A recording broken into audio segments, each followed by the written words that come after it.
Here I am to worship, here I am to bow down, here I am to say that you're my God.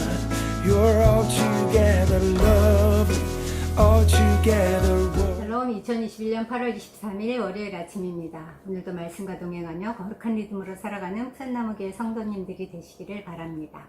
찬송가 381장 주 예수 이름 소리 높여 1절만 함께 부르시고 말씀 나누도록 하겠습니다.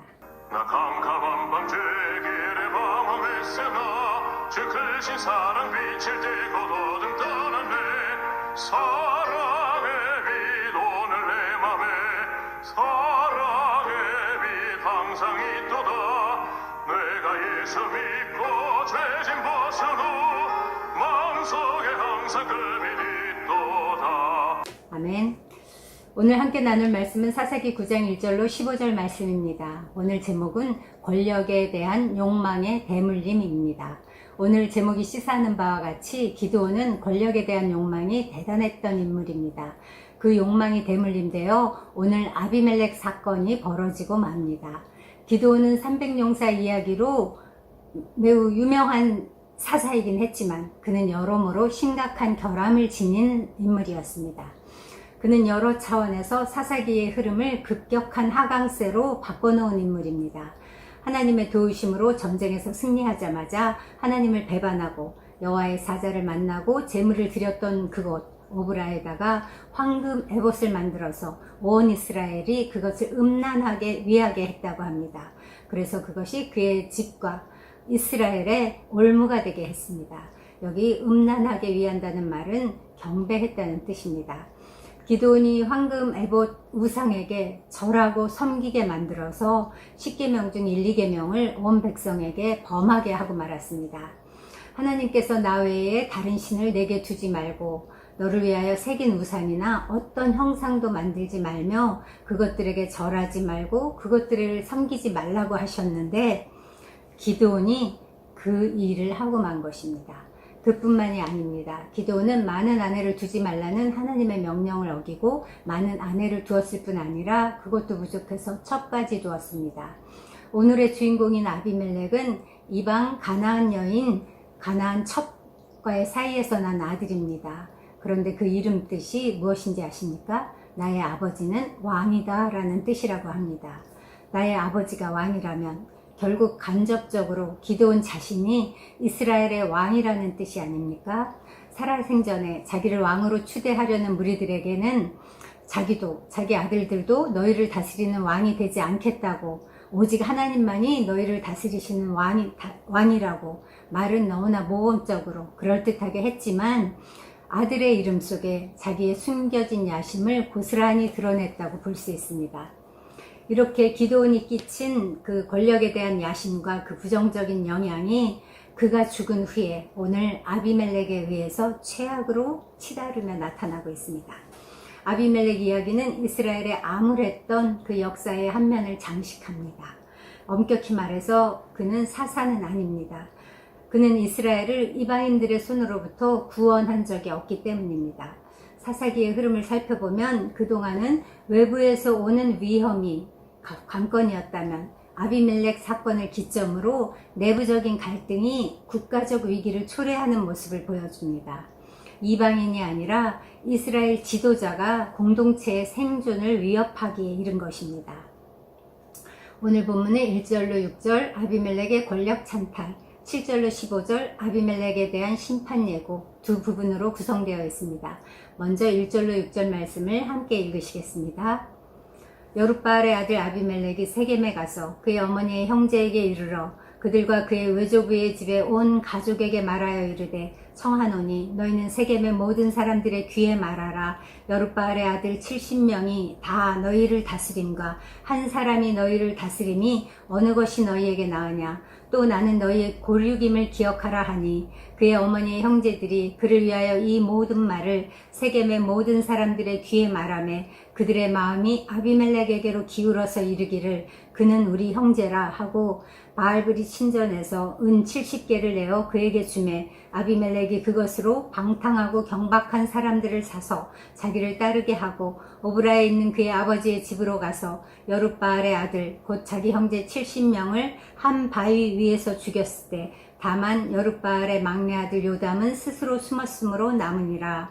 세겜의 모든 사람과 밀로 모든 족속이 모여서 세겜에 있는 상수리 나무 기둥 곁에서 아비멜렉을 왕으로 삼으니라. 아비멜렉은 어머니의 고향 세겜으로 가서 어머니의 형제들과 외갓집 친척들에게 주민들을 상대로 여론조사를 부탁합니다.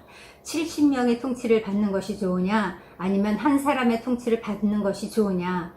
표면적으로는 객관적인 여론조사 같지만 그는 이 질문 끝에 나는 너희의 고륙임을 기억하라 라는 언지를 주면서 그들과 피를 나눈 자기 자신이야말로 70명의 대안인 바로 그 한 사람이라는 사실을 부각시키고 있습니다.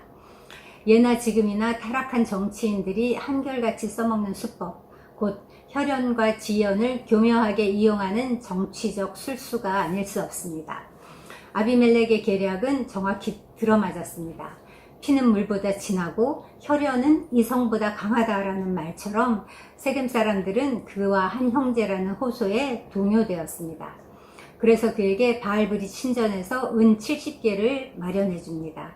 이 돈은 우상 숭배제에서 나온 정치 자금이라고 볼 수 있습니다. 그는 이 돈으로 방탕하고 경박한 사람들을 용병으로 삽니다. 바알 숭배자들의 도움을 받아 왕위에 오른 아비멜렉은 정치적으로나 윤리적으로나 종교적으로나 모두 심각한 문제를 안고 있는 사람이었습니다. 사람이 어떠하면 하는 일도 어떠하다더니 과연 그 말대로 그는 더러운 돈으로 더러운 사람들을 사서 더러운 일을 합니다. 그렇게 세겜 사람들과 우상의 힘을 빌어서 스스로 왕위에 오른 아비멜렉은 자기 이복 형제 70명을 한꺼번에 한 바위 위에서 죽이는 끔찍한 짓을 저지릅니다. 그가 한 바위 위에서 죽였다는 것은 이것이 계획적이고 의도적으로 처형한 일인 것을 알 수 있습니다. 이 바위라는 단어가 기드온의 이야기와 아비멜렉의 이야기를 연결시키는 역할을 합니다. 기드온은 천사를 통해 받은 사명이 진짜 여호와께서 주신 것인가를 확인하기 위해서 바위 위에서 제물을 바친 적이 있습니다. 그런데 아비멜렉은 자기 야심을 채우기 위해서 자기 형제들을 바위 위에서 제물로 삼은 것입니다. 기드온의 70 아들들이 왕자들처럼 대우를 받은 것과 아비멜렉이 은 70개로 그들을 죽인 것을 비교해보면 그들의 생명은 은 한 개의 값싼 죽음이 되고 만 것입니다. 오늘 본문은 아니지만 9장 53절에는 아비멜렉이 값싸게 형제들을 죽인 것만큼이나 그도 이름 모를 여인에게 값싼 죽음을 당하는 장면이 기록되어 있습니다. 성경은 이를 두고 아비멜렉이 그의 형제 70명을 죽여 자기 아버지에게 행한 악행을 하나님께서 갚으셨다고 증거합니다. 남에게 대접을 받고자 하는 대로 너희도 남을 대접하라 하신 예수님의 말씀이 생각나는 대목입니다. 이렇게 기드온이 심은 불손한 씨앗이 오늘 아비멜렉을 통해서 그 포악한 열매를 맺고 있는 장면입니다. 하나님이 믿음 공동체 안에서 누군가에게 어떤 지도자에게 권력을 위임하시는 유일한 목적이 있다면 하나님을 더 영화롭게 하고 그 공동체를 하나님의 품으로 이끌라는 뜻입니다.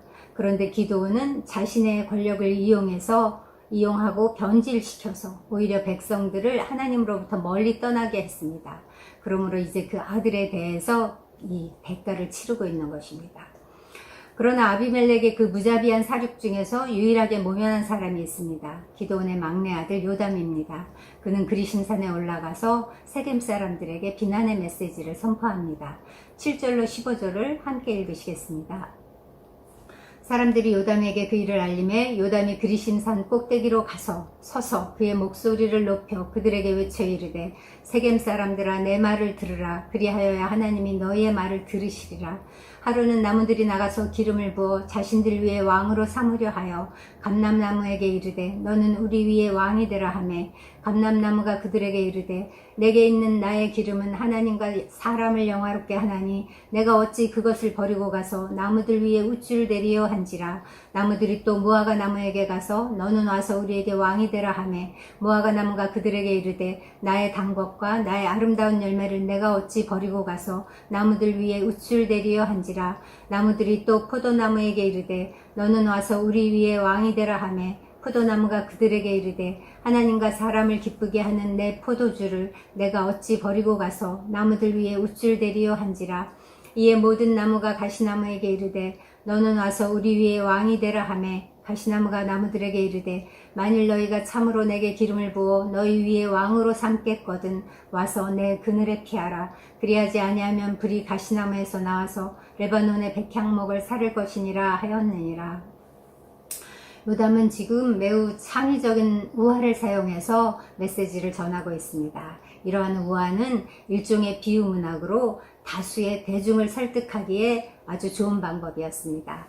요담은 이 비유를 통해 아비멜렉이 얼마나 왕 될 자격이 없는 자인지, 또 세겜 사람들이 얼마나 삐뚤어진 욕망을 가졌는지, 곧 아비멜렉의 적합성과 그를 추대한 세겜 사람들의 진실성을 문제 삼고 있습니다. 나무들이 모여서 왕을 세우려고 하면서 감람나무, 무화과나무, 그리고 포도나무에게 왕이 되어달라고 부탁을 했는데 그 나무들은 동일하게 내가 어찌 나의 무엇을 버리고 가서 나무들 위에 우쭐대리오 라며 모두 왕이 되기를 거절했습니다. 여기서 우쭐하다에 해당하는 히브리어 누아는 떨다, 요동하다라는 뜻 외에도 휘두르다라는 뜻도 있다고 합니다. 따라서 누아는 지배권을 보여주는 용어입니다. 즉 감람나무, 무화과나무, 포도나무는 자기가 모든 나무의 왕이 되어서 지배권을 행사할 수 없다라고 말한 것입니다.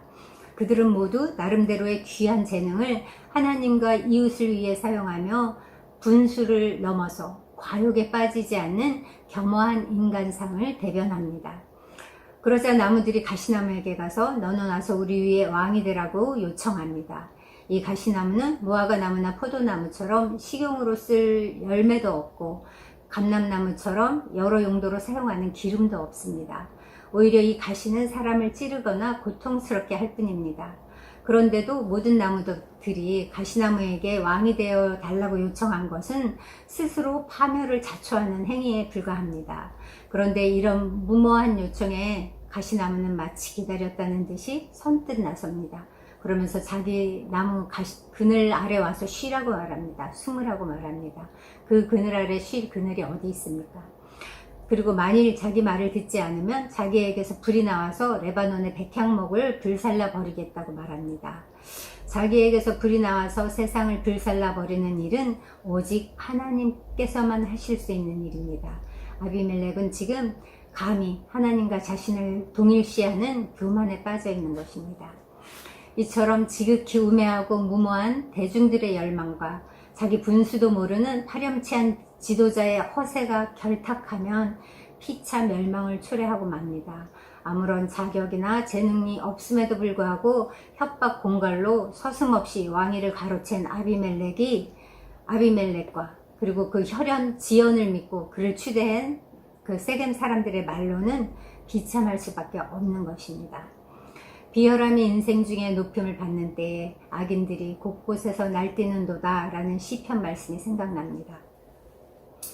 사실 지금 하나님은 기적적으로 살아남은 요담을 통해서 불의한 일에 가담한 세겜 사람들에게 아직 회개할 수 있는 기회를 주시는 것입니다. 요담은 그들이 알아들을 수 있는 우화를 통해 돌이켜서 살아날 수 있는 길을 제시한 것입니다.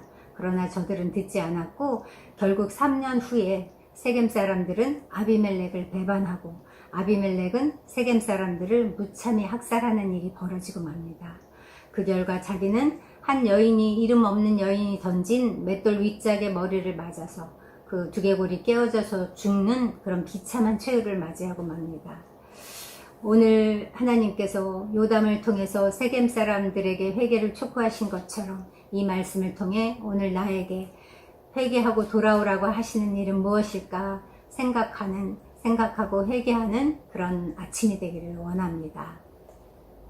오늘 본문은 우리에게 두 가지를 교훈합니다. 첫째, 죄의 씨는 반드시 죄의 열매를 맺는다는 사실입니다. 하나님을 부인하고 스스로 높아져서 자기 마음대로 스스로 왕이 되어서 살려고 했던 그 기드온의 어떠함이 그 아비멜렉에게 이어져서 그 죄의 열매를 맺게 된 것처럼 우리는 이 오늘 말씀을 교훈 삼아 우리는 정말 하나님만 따르고 어떤 교만에 어떤 일이 생기려고 할 때마다 즉각 겸손히 회개하고 돌이키는 그러한 삶이 되었으면 좋겠습니다. 둘째, 자녀 교육의 부재가 비극적인 사태를 양산한다는 사실을 교훈합니다. 바른 신앙교육보다 더 중요한 일이 없음을 오늘 본문은 우리에게 깨우쳐 줍니다. 그래서 우리에게 기업으로 주신 자녀의 교육에 최선을 다하는 저희가 되기 원합니다. 이는 육적인 자녀일 수도 있고 영적인 자녀일 수도 있습니다. 먼저 구원받은 우리가 기드온처럼 하나님의 은혜를 기억하지 못하고 살아간다면 우리의 자녀들 역시 아비멜렉처럼 하나님을 잊어버리게 될 것입니다. 우리의 자녀를 위해서라도 더 하나님의 은혜를 기억하고 경외하는 삶을 살기 원합니다. 기도하겠습니다. 하나님 감사합니다. 오직 예수 그리스도만이 우리의 진정한 왕이심을 고백합니다. 주님을 사랑하며 섬기는 것만으로도 만족할 줄 아는 저희의 삶이 되게 하소서. 누군가 우리에게 무슨 제안을 할 때에 이 일이 진실로 하나님을 영화롭게 하는 일인가? 이 일이 진실로 공동체에게 유익이 되는 일인가? 덕이 되는 일인가를 질문하는 저희가 되게 하시옵소서. 악한 일에 동조해서 죄를 범하는 미련한 자가 되지 않도록 날마다 깨어 기도하는 저희 푸른나무 성도님들이 되도록 축복하시고 인도하여 주시옵소서. 오늘도 그 일을 행하실 주께 감사드리며 예수님의 이름으로 기도합니다. 지체들을 위해 기도하는 시간인데요. 오늘은 특별히 우리의 자녀들을 위해 기도해야겠습니다.